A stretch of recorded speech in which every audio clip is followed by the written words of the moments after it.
mas eu queria falar do Luan, porque a gente trouxe, né, a informação, né, na live do pré-jogo que ele jogaria. Isso cara, já gerou uma estranheza, de certa forma, a situação do Luan. Ninguém esperava que ele fosse sair jogando. O Danielzinho não estava bem fisicamente para começar o jogo. E aí, Raí, a atuação do Luan, ela foi mal avaliada, né, pelo externo. O pessoal não gostou do que viu do Luan. Em meio a isso, o seu contrato se encerra no fim do ano. Ele, apesar de ter a confiança do Crespo, ainda não conseguiu a sequência imaginada. A gente pode esperar, Raí Monteiro, que ele não vai ter o seu contrato renovado. Eu queria que você falasse um pouco da atuação dele no jogo, porque, cara, uma eliminação como foi contra o Palmeiras, geralmente você elege um vilão, né? E aí eu queria fazer uma pergunta nessa linha. Você acha que ele foi o vilão da partida? E falasse um pouco também a respeito da situação, né, cara, contratual do Luan, que é um cara cria da base. Essa renovação já foi contestada lá atrás pelo Ceni. Ele estende o vínculo e hoje ainda não consegue firmar o seu espaço. Eu não renovaria o contrato com ele. Acho que de primeiro é o que dá para dizer em relação ao Luan. Não estenderia seu vínculo. Acho que é um jogador que não tem desempenho para seguir no São Paulo há muito tempo. Ele teve lá no início da trajetória dele, né? 2019 ali, quando eles sobem, o São Paulo até faz aquela final de Paulista contra o Corinthians, é o momento que eles ascendem, né? Eles que eu digo, porque ele subiu com outro grupo da base. Tinha Lisiero, tinha Igor Gomes, tinha Antony, aquele time que começou mal a temporada, começou com Jardine o ano, né? É eliminado da pré-Libertadores para o Tajeres. A direção, na minha visão, avaliou muito mal tudo ali. Primeiro subiu o Jardine, num momento de muita pressão, o time numa fila, sem ganhar muito tempo. Vinha de um fim de temporada que não tinha sido bom, né? De perda de título do campeonato. De perda de título do campeonato brasileiro, né? E aí acabou optando por fazer essa troca. E naquela segunda troca, quando vem Wagner Mancini, quando já tinha o Mancini, depois vem o Cuca, aí esses meninos sobem e são protagonistas na reta final. Eu lembro um jogo mata-mata, até estava no Morumbi nesse dia, São Paulo e Ituano, que eles jogaram muito bem, acho que era quartas de final do Paulistão. Aí depois o São Paulo faz a semi no Allianz, elimina o Palmeiras nos pênaltis, vai para a final e acaba perdendo para o Corinthians lá o gol do Wagner Love. Então, desde esse período aí, 19, 20, e ali o momento da pandemia que o São Paulo ganha o Campeonato Paulista, que foi 20, né? São Paulo ganhou o Campeonato Paulista com o Crespo. Desde então, 21. 21, 21, 19, 20, 21. Esses 3 anos aí, né? Desde então, você não tem um protagonismo do Luan, ou momentos de consistência dele. Ele teve problemas pessoais no meio do caminho.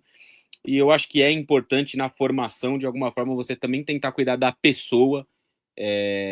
Não é só o atleta de futebol, né? É um cidadão, naquele momento era um cidadão também em formação, com problemas, com questões que fazem parte do mundo e são até mais extensas e mais importantes do que o futebol. E de alguma forma as coisas não aconteceram para ele como a gente imaginava, projetava quando ele iniciou lá atrás, né? Quando ele surgiu lá atrás, saiu do São Paulo, voltou. E assim, nesse período que ele está de volta, ele não conseguiu, com o Zubeldia, nem agora com o Crespo, mostrar que merece uma sequência, um espaço e que merece ficar. Assim, para mim isso está muito claro. Sobre o jogo de domingo especificamente, eu não acho que ele seja o principal vilão. Eu acho que houve um erro na estratégia do jogo, houve um erro na escalação para o jogo, não na estratégia, mas na escalação para o jogo. Porque, assim, é compreensível que você não tenha a possibilidade quando você não tem a possibilidade de utilizar o Danielzinho, você olhar para uma outra opção que vá cumprir ali mais ou menos, né, a função do meio-campista.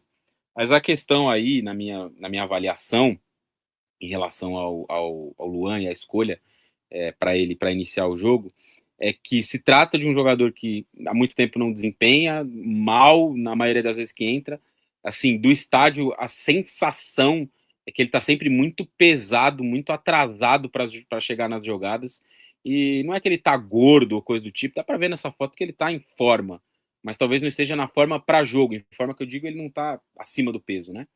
Então, assim, aparentemente a questão aí é ritmo mesmo de jogo, é uma sequência de atuações, e acho que é também o que ele talvez não demonstre no dia a dia. Eu não tenho informação, é uma percepção, repito, em relação a ele, né? Eu até fui muito cauteloso para criticar o Crespo durante o jogo, porque eu sempre acho que o treinador merece a possibilidade, pelo menos, de explicar aquilo que ele tentou.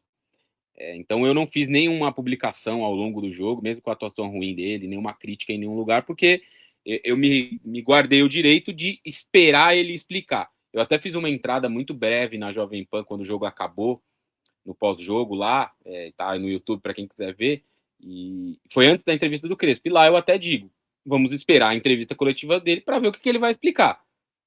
E aí a explicação dele foi de que não tendo o Danielzinho, não tinha condição de jogo, ele apostou no Luan por ter uma imposição física, um jogador para ganhar a segunda bola, para ganhar rebote. Assim, na teoria, Gabi, não tá tão errado o que ele pensou. Porque o Palmeiras, de fato, não é um time que joga trabalhando a bola, trocando 1000 passes entre zagueiros e volantes para progredir no campo. O Palmeiras é um time que joga muito com bola esticada, bola longa, e é a forma do Palmeiras jogar. Aqui eu não estou entrando numa discussão de é bom, ruim, é bonito ou feio. É a forma que o Palmeiras joga. Até o lance do primeiro gol é um lance que surge assim. O lance do muita gente pode não lembrar porque é uma jogada que o São Paulo perde a bola num lateral, né? Mas é um lance que o São Paulo sobe bem a marcação, encaixota ali a saída do Palmeiras e o Murilo dá uma bola longa no Flaco. O Flaco não ganha do Sabina, ela sai para tiro de meta. O Rafael sai jogando com o Arboleda abre no Lucas Ramon e a pressão do Maurício faz o Lucas Ramon colocar a bola para fora, desviada no Maurício. E aí, na cobrança de lateral, o Murilo retoma a bola do Luciano e desenrola a jogada e sai o gol do Maurício. Então, começa lá atrás com uma bola longa. No conceito, a ideia dele não estava errada com o que ia ser o jogo. É isso que eu estou tentando explicar.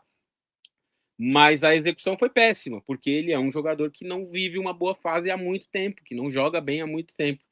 Então, assim, por isso que eu não vou eleger ele, o cara foi o vilão do São Paulo no jogo. Eu acho que a percepção do treinador em relação ao que essa peça especificamente poderia render no domingo, para mim foi equivocada. Não a ideia para o jogo, mas o que esse jogador poderia render. Quem poderia jogar no lugar dele, então? Não é uma decisão fácil, porque o Pablo Maia também vive uma fase horrorosa, né? Muito mal mesmo. E ele também não é um jogador com essa imposição física absurda para jogar ali à frente da defesa. Talvez o São Paulo não tivesse, de fato, uma peça para fazer isso que o Crespo queria, na leitura que ele queria, né? Pensando no elenco, o São Paulo tem 2 volantes hoje no banco de reservas, o Luan e o Pablo Maia. Ele ia ter que escolher entre um dos dois. O Pablo Maia foi muito mal na temporada quando jogou, né? O Luan tinha, em tese, o benefício da dúvida, né? Enfim, acabou não funcionando, não deu certo, não foi uma boa escolha. E eu não renovaria o contrato dele não pelo jogo de domingo, mas pelo contexto, né? Pelo conjunto da obra. Desde que ele voltou a São Paulo, para mim, ele não mereceu em nenhum momento ter essa renovação de contrato. É isso, acho que ele de fato não tá conseguindo jogar, o que é uma pena. Acho que tem uma história bacana no clube, né? Mas de fato não dá para você renovar por gratidão.